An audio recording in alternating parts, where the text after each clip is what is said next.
Быстро приближается зима, и в условиях войны всех волнует вопрос, как обогреть жилье и освещать его, если вдруг не будет электричества и газа. Особенно если вы живете в квартире, у вас нет печного отопления, буржуйку поставить себе не можете из-за того, что стоят пластиковые окна. И вот как в таком случае быть? Ну, выход, как всегда, есть. Нужно вспомнить о том, что в церквах испокон веков освещали помещения лампадками. Эти лампадки не только освещают, но и дают тепло. Вот такое лампадное масло, или иначе вазелиновое масло, можно приобрести в церковной лавке, и стоит оно 110 гривен за литр. Самая дешевая лампадка стоит 70 гривен. Но изготовить ее можно самостоятельно в домашних условиях из подручных средств. Я сейчас покажу, как это делается. Но интересен вопрос. Также, можно ли приготовить на таких лампадках пищу? Очень интересно, и сейчас мы об этом узнаем. Вот перед вами 3 лампадки, которые я сделал из обычных баночек для икры. Вот первая лампадка. Покупаю крепление за 30 гривен в церковной лавке. Сгибаю ножки для того, чтобы оно стояло. Вот видите, да? И медной проволочкой еще перекручиваю и сгибаю так, чтобы получились еще, значит, 2 лапки для того, чтобы устойчиво стояла она. Вставляю ее в эту баночку, наливаю, вот смотрите, вот так, чтобы чуть-чуть выглядывал этот самый фитилек. Вот, и лампадка готова. Второй вариант. Беру свечку, обычную церковную, за 3 гривны. На дно банки приклеиваю суперклеем гайку с торца. Когда высохнет, капаю чуть-чуть воска, вставляю обрезанную свечку, так как нужно мне, чтобы она чуть-чуть выглядывала из банки.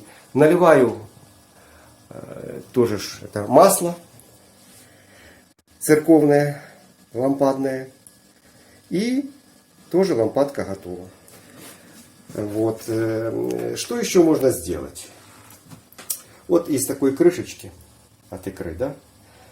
С обратной стороны черчу, как крестообразные такие, вырезаю отверстия. В углах дрелькой просверливаю сначала, потом кусачками или ножницами по металлу или плоскогубцами отламываю. Так?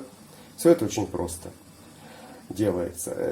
Для чего это? Вот берешь потом эту крышечку, накрываешь на лампадку, завинчиваешь. И получается, что все-таки копоть небольшая есть. Копоть идет, скапливается с обратной стороны крышки. Вот они на потолке. И что еще? Получается, что крышка нагревается. И получается, как такой вот маленький обогреватель. Нагревается крышка, на эту крышку можно что-то поставить небольшое и даже разогреть. Если вы не можете такую крышку сделать, допустим, вам это сложно, берете там какие-то металлические пластинки, накрываете, вот, накрываете так, как удобно, и сверху оно нагревается, можете вот так еще положить пластинку, какая у вас есть там дома, да? Воздух проходит, пластинки нагреваются, вот получается радиатор. Сверху тоже можно поставить что-то и нагреть.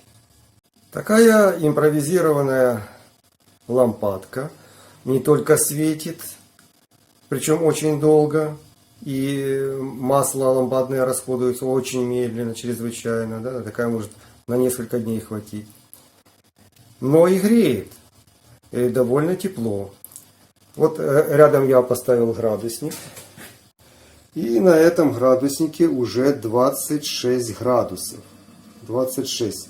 А так у нас сейчас где-то около 20. Да? Видите разницу. Да? Теперь попытался я нагреть воду. Поставил в центр такой горелки воду в металлической рюмке. Вода сильно нагрелась, нет у меня в чем померить, не закипела.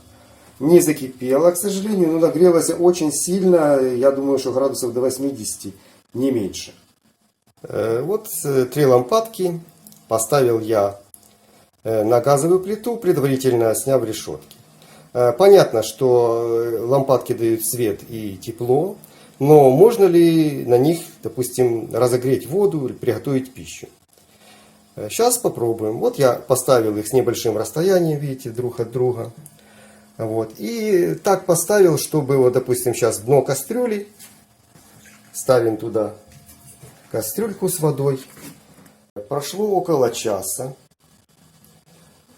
Вот. И не буду вам врать. Так и не закипела вода в кастрюльке. Пар идет, смотрите, да? Идет пар. Ну, очевидно, температура около 100 градусов.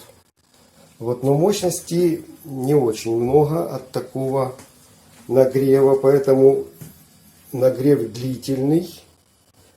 Вот, и только тепло, конечно, идет. Вот вы видите, лампадки все горят, масло почти не сгорело, очень экономно расходуется.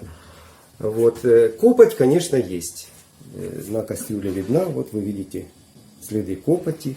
Есть, конечно, и запах. Ну, как бы не совсем приятный, не буду вас обманывать, может это зависит от масла, но запах все-таки есть.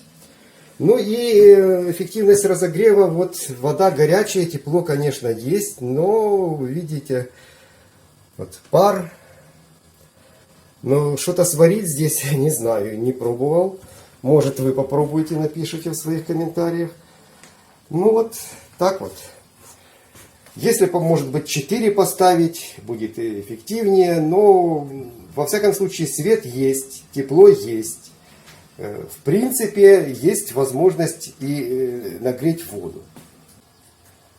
Ну, на крайний случай, я думаю, что и такое подойдет, если других источников тепла и света у вас нет.